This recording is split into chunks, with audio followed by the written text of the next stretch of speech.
So welcome back to the Limited Sports Inc. podcast. This is Hoops Talk. Let's talk about last night's games. Uh, First off, it's been a while. What's going on, everybody? I hope everything is doing good. Um, let's talk about the games last night, man. We're on to the second round. Bucks versus Celtics, man. That was a really good game. That's a series everybody's been looking forward to. And game one did not disappoint. That's real playoff basketball. We got to see it firsthand. So let's go over how game one went. Giannis is doing Giannis like things. When he wants to get into the paint, when he wants to get to the free throw line, anything to create the contact, to get the fouls, to the guy doesn't care. He's gonna attack. He's gonna stay aggressive no matter what. That's what you have to love about that man's game. The polar opposite of Ben Simmons is Giannis Antetokounmpo. He does not take his foot off the gas pedal. He doesn't get timid. He doesn't care if he shoots an air ball. He's going to keep coming at you. He's going to keep attacking, and he's going to keep getting to the free throw line. And he's going to continue to shoot the free throws no matter how many he misses. He just wants to win. And I love that about his game. I wish that this generation of kids really take that into their DNA and into their competitive nature. You don't stop. You don't ease up on your game just because you have a couple flaws or weaknesses. You continue to try to work on those things behind closed doors, behind the scenes, and stay aggressive at your strengths. So that's what he does. 24 points, 13 rebounds, 12 assists on 9 of 25 shooting, but 6 of 11 at the free throw line. You know, you're going to also get his defense as well. He had a couple blocks. The guy is just a leader. He did whatever it took to win. They packed the paint and made the Celtics take more threes than they really wanted to. Drew Holiday as well with 25 points, 9 rebounds, 5 assists, as well as some sturdy defense on the perimeter as well. The Bucks did their thing, man. Bobby Portis with a 15 and 11 double-double. He's really come into Milwaukee, and he's found his role. He's found his niche. He's the tough guy. He brings that toughness, bring those bumps off on the screens and off on the pick and rolls, the extra nudges, and he's with all the extra activities, all the extracurriculars. That's what Bobby Portis is there for. You need guys like that, and he can knock down an open shot as well. So you need that when it comes to playoff time. It's a settling presence, and it keeps things flowing. Um, Even though his impact wasn't as big, it was huge to see Brooke Lopez out there and actually holding things down as a defensive anchor, as a center. He was only 3 of 7, had 6 points, 10 rebounds, but that presence in the paint means something. If you take that out and you don't have a 7 footer in the paint to at least bring that, help defensive presence or make people think twice when they're bringing it into the paint, you're keeping it an even game. So they took advantage of that.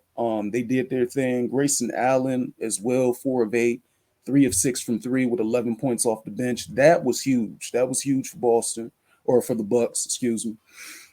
And the Boston Celtics, Jason Tatum, 21, 6 and 6. Of course, it was on high volume, 6 of 18. And if I'm not mistaken, 4 of 9 from three.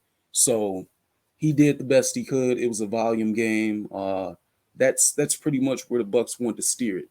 The more efficient means the closer the game. The more you turn Jason Tatum and Jalen Brown into volume scores, 20 points on over 15 shots, 25 points on over 20 shots. That means they had to work harder for the buckets that they got. Most likely, that means that there was a lot more misses. If there's a lot more misses, then you have to win the rebounding battle to make sure you win the game. You know what I mean? So that was their defensive game plan, and it looks like it worked. Jason Tatum, 6 of 18. Jalen Brown, 12 points, 9 rebounds, 4 assists, 4 of 13, 3 of 9 from three. Al Horford has been a huge presence for the Celtics. Had another double double, 12 points, 10 rebounds, 3 crucial assists. It was on 4 of 11 shooting, but he was 4 of 9 from 3.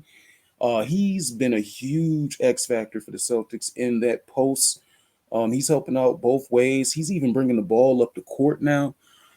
He's an all-around center, man. He's been that for a very long time, and his game hasn't wavered. He's found a way to fit in to the newer generation. He's been working on his three-point shot since he was all-star back with the Atlanta Hawks. So he knows his role. He's a great vet to have, especially in playoff basketball. So shout out to Al Horford for that. He's been doing that for a very long time. Marcus Smart, 10.6 assists, but of course his defensive efforts, 2 steals as well. Tough offensive game for him, but he's out there for the defensive purposes. He's the heartbeat of the Celtics. We know that at this point. And defensive player of the year, of course. Man, 2 to 3 knick-knack injuries during that game, but he kept fighting through it. I love to see that. That's what it's about. You have to game. You have to be a gamer. You have to fight through the pain, especially when it comes to playoff time. You know, nobody's going to be 100% healthy come playoff time, but he gutted it out. It looked like his arm might have popped out of, socket, his shoulder, but he gutted it out. He came back and he gave a very, very resilient effort. Shout out to Marcus Smart for that effort that he gave last night. And it was just a tough game for the Celtics to get anything going offensively. Even Derek White, 10 points off of the bench with 4 boards, 2 of 6 from the field, hit a couple threes. Grant Williams hit a couple threes off the bench. Same for Peyton Pritchard on 2 of 8 from 3. But they need more offense. They need more offense, and they need it efficiently. The Bucks defense definitely disturbed them and got them to play into the grand scheme that they wanted defensively, and that's how the Bucks ended up winning that game. Let's talk about another great series, and that's the Warriors versus Grizzlies. Let's talk about it. This, to me, is the veteran version of the Warriors going against like that coming into their own, we're on our way version of themselves, basically, except mixed with some grit and grind in there. The new generation grit and grind Memphis Grizzlies. I was looking forward to this series for sure. I see a lot of similarities. It's almost like the young Warriors going against the veteran Warriors. You feel me? Like I've seen both of these teams come into their maturation. They're at different points of it right now. But it's a fun sight to see. I love seeing the toughness. It's a lot of athleticism out there, man. You have to meet people at the mountaintop if you want to stop somebody from flushing it or scoring. I love it. It's giving me some 90s feel when it comes to those Knicks like playoff series, that physicality. Nothing easy. You got to earn it. I love it. I love it. Draymond getting kicked out. I can see it from both ways. It's just the history. The history is on him already. Uh, by the definition of what flagrant fouls are, he hit the man in the face, then tried to grab his jersey, and then pulled him down. And yes, he tried to hold him as he pulled him down. But that's 3 strikes that's within the rule description that he violated. They gave him a flagrant 2. If I'm the ref, flagrant 1, and then we keep hooping. But hey, it is what it is. He knows that you have to tread lightly when it comes to the rules. Still go hard, but you have to tread lightly when it comes to the rules. So that was that close battle, 117-116. Warriors beat the Grizzlies. Oh, and if I didn't give you guys an update on that, Bucks beat the Celtics 101-89. Close playoff battle. The score was definitely 90s playoff series like. This one a little bit different, a little more higher scoring, 117-116.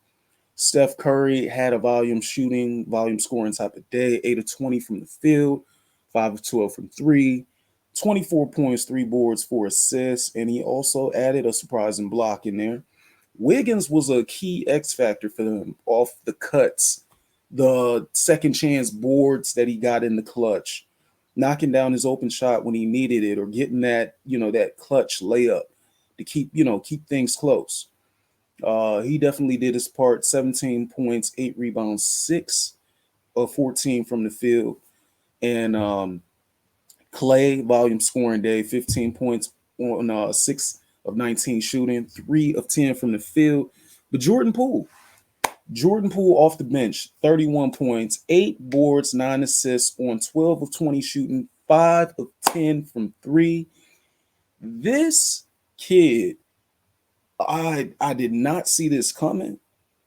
I thought even around the draft process time, I felt like he was for sure like a Jordan Clarkson 2.0. Look similar, play similar. Um, just has a real cool demeanor about him, but he's come in, worked, and earned the respect of his vets and Curry and Clay and Dre.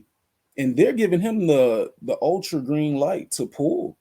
He's coming in and it's a pool party. He's gunning and he's smacking from deep. So I'm seeing him pull Curry like shots. He has that confidence instilled in him, and He's put in the work, and now he's able to take those shots in game. And he has the stamp of approval from the Warriors' big three. You can't beat that. So to see the maturation in his game, aside from him from being from that team up North University, it's an amazing thing to see, man. I love to see it. I love to see the young generation find their niche coming into the game, as well as being accepted by their vets. That's key, man. That really is. So big shout out to Jordan Poole, man. He is doing his thing for the Grizzlies. The future is looking very bright, and it's looking tight out west.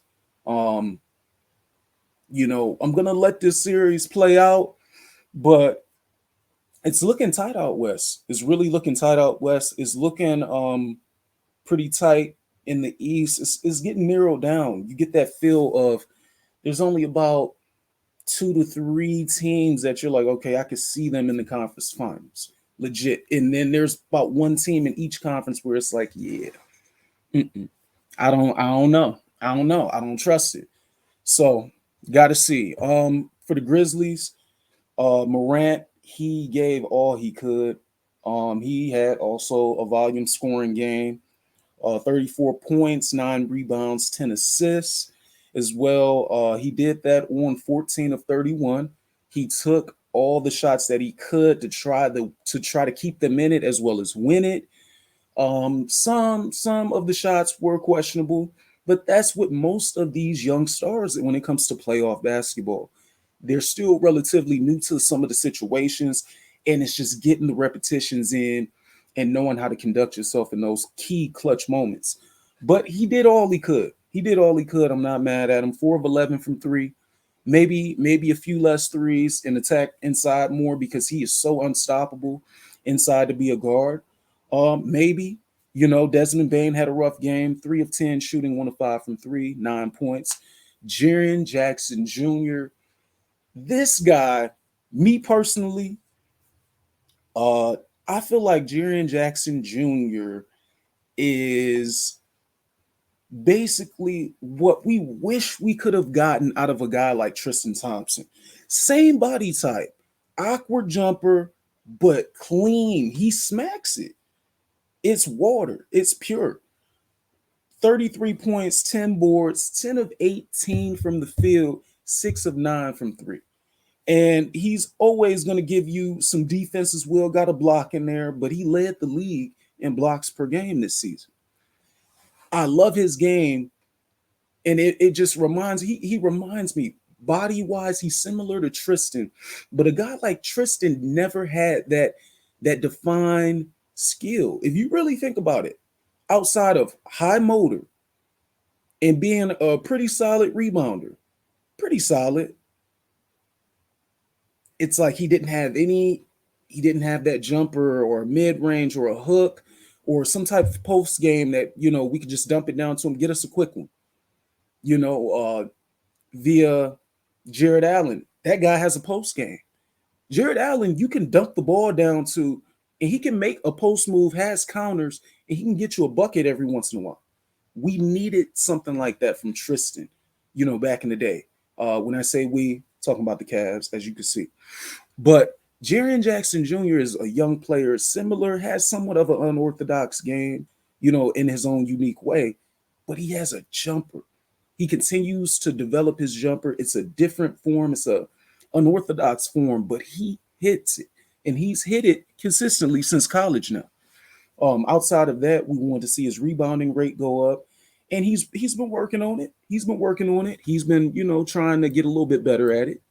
And 10 boards. To see 10 boards for Triple J, that is improvement.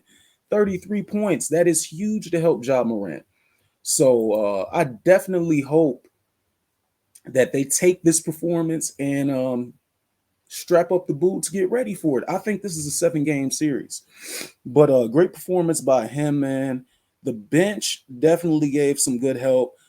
Brandon Clark with 12 points, 9 boards, 2 assists on 4 of 6 shooting, 4 of 6 from the free throw line. I love him as a role player. He's an elite high-end glue guy that you definitely need to win. I love seeing him go out there and do his thing. DeAnthony Milton, the backup point guard. I love his game, man. I love it. He's a perfect role player.